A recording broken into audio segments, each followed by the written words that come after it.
Welcome to Scott Bryson Beyond the Service. Hope you're doing well. Been telling some war stories, you know what I mean, about my old Secret Service days. And I just wanted to share what I think is kind of a funny story tonight about my time with Eric Trump and his family when I was living in New York City from January of 17 to April of 2018.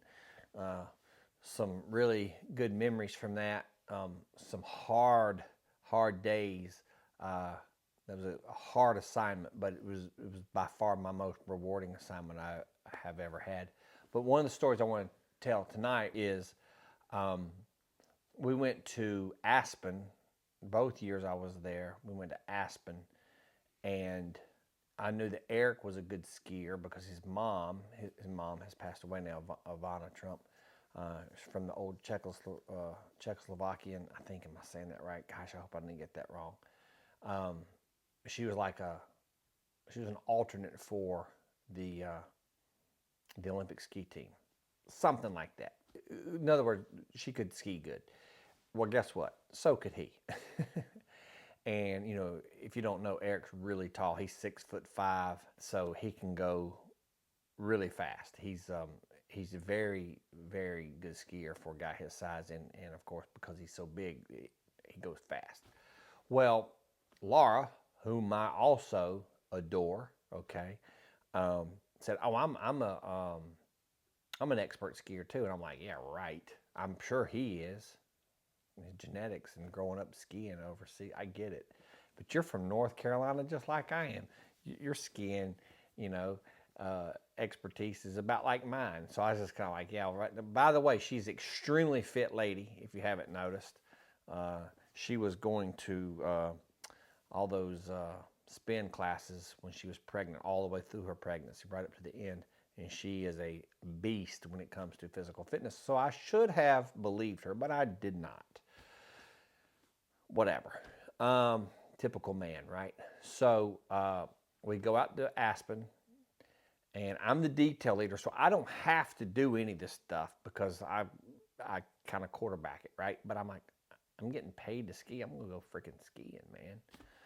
So we go up, and there was some really good skiers that were helping us out of the Salt Lake City office in Denver. They had some really, those guys can, I mean, they're basically professionals, and I'm a donkey. So it was, that we had it covered, but I just wanted to go skiing in Aspen because the government was going to pay for it, and I was getting paid to ski. Why not? So I go up the lift with them and everybody and everything, and guys are doing their thing, and there they go. I'm like, holy crap! And it was like Eric got shot out of a gun, and he was gone. I'm like, well, I can't keep up with him. That ain't gonna happen. I got guys for that. I'm good. Well, I'm gonna go with Laura. Well, she wasn't that much slower, if I'm being honest. I mean, she just wasn't that much slower, and she was gone. And I'm like, holy cow, this girl can ski. She was not pulling my leg. And it took me God knows how long to get down that mountain. I lost. I'm like, I was on the radio. You boys got it, right? Like, I ain't got it. I mean, what good does it do to be the detail leader for the protectee if you're not within arm's reach of them? Nothing. Of course, no one knew who they were anyway because all the ski clothes and the helmet and the goggles, no one could see who they were. It's fine. I was just more worried about like a medical emergency or something like that, And I was also worried about me getting hurt, right? So I'm like, I'm an idiot. I have to I'm 45 years old or something. I'm like, dude, I am way out of my element. So I finally, I don't know, 10 or 15 minutes, 20 minutes, who knows how long it took me to get to the bottom of that stinking mountain. I get down to the bottom of the mountain, and they've already made a couple runs. They're cackling and making fun of me, of course. and I'm like, I'm leaving it with you boys. You got it. I'm going to go. I'm going to do command and control from Hot Chocolate Ops. So that was kind of like a little inside joke that we started, and we still say it to this day at my family. We call it Hot Chocolate Ops. So when my kids want to go skiing, my wife and I say we're going to go to Hot Chocolate Ops. I'm going to sit by the fireplace and drink coffee or hot chocolate. My skiing days are over. So which kind of sucks because I'm 53 years old. I'm not quite ready to be complete. I'm not dead. You know, I don't have one foot in the grave, but I am way past my prime, and I was never that good to begin with. So it's very humbling. I wouldn't put skiing in the same category as like water. You know, I think water's the great equalizer. You know, water's a difference maker, but guess what? Skiing's a distant second. I'm not gonna say it's a close second. It's a distant second. Getting your butt up on a mountain, uh, and then having to get down on your own. Nah, that's not for me. And then we went back the next year, and I was not quite so vain. I was like, yeah, I think I'm gonna let the young boys handle this one. Of course, now I'm a year older, so I started off and ended up at Hot Chocolate Ops. I don't think I ever even went to the ski lift. I didn't get boots. I didn't get skis. I mean, of course, I took ski cold weather gear uh, because it was cold. But I never. The only thing that got snow on them was my boots from walking to and from the hotel in the car. I didn't. I didn't chance it the second year, so I thought you guys would think that was kind of funny because that was eye opening. And then, so now, because I've made fun of myself, I'm going to tell a funny one. Eric, uh, this was November of 17. First week in November, it's already like 0 degrees. We went to Montana, and it was like 0 degrees. They already got like a foot of snow. I'm like, it's November. How's it already got? I mean, how much snow? It's crazy. I'm an East Coast guy from North Carolina. I've never seen snow like that. I loved it. But Eric and his buddies and Don Jr. was there too because I was with my buddy Al Story that you guys, some of you have heard me talk about. I've interviewed. So Al and I stayed in this fifth wheel type camper, and it had electricity running to it. Those two clowns decided that they were going to play a joke. Now, it's 0 degrees during daylight, okay? So I don't know what it was at night. These two jokers were going to go out there and unplug our camper from the electricity, which I'd like to think we would have found. They didn't do it. They ended up not doing it. They're pranksters too, right? They're just dudes. They're awesome. Just that's what I love about them. They're just, I don't care how much money they have. They don't really act like it. You know, yeah, they do nice things or whatever that I wish I could afford to do, but that doesn't really change who they are. They're able to go do some nice things, but they're still just really down to earth people, and they're just dudes. There's dudes being dudes.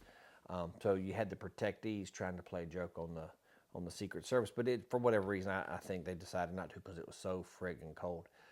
Eric probably talked Don out of that one. If I had to guess, Eric's a little bit more even kill on that stuff.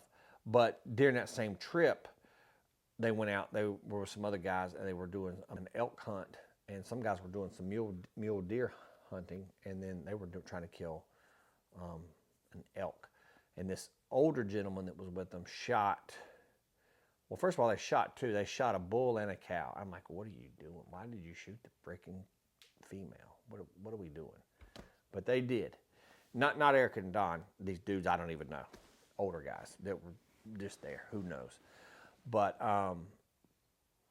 it was getting late. It was getting dark. I was worried about Eric. I wasn't out there with him. And so we drove some four-wheelers about 8 miles. And we got as far as we could get to them. And then we had to walk because we couldn't get across this one ravine. It was kind of like a river and a big ravine. Well, they had killed this elk, and they were cutting it up and bringing it home. Well, I decided I was going to help because I wanted to get the heck out of there. I was worried about it getting dark, and we wanted to get back and all this other stuff.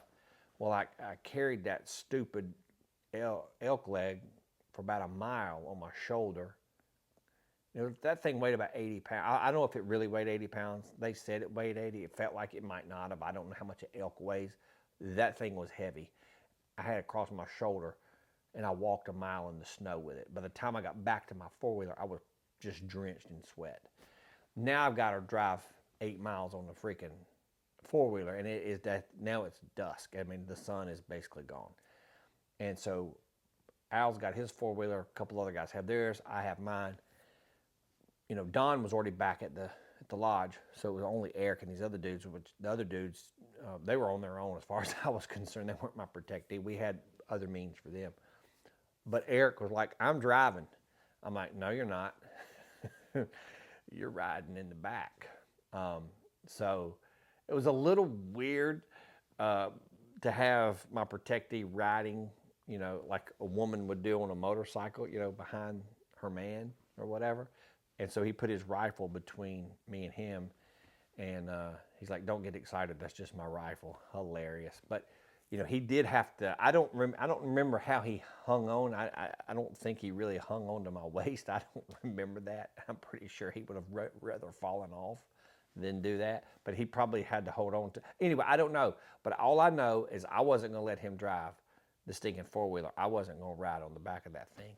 So that's just the kind of guy he is. He's an awesome guy. I mean, I'm pretty sure they're not used to hearing no a lot, but I told him no a lot on things that we just not. That was kind of a joke, but like, well, we can't do this and we can't do that, and it's hard. I'll be honest with you, it's hard to tell another grown man who's got a whole bunch of money. No, we're not doing that. But he was always very gracious, um, and never gave me any heartburn at all, not one time. In fact, he made fun of me a lot, which I loved because that showed that he liked me. Just a guys being guys. And so one time we went to a some Secret Service guys got like life-saving awards, and so he always made fun of me for never having one. So I told him after that night that I deserved a life-saving award because I saved his life, which of course I did not.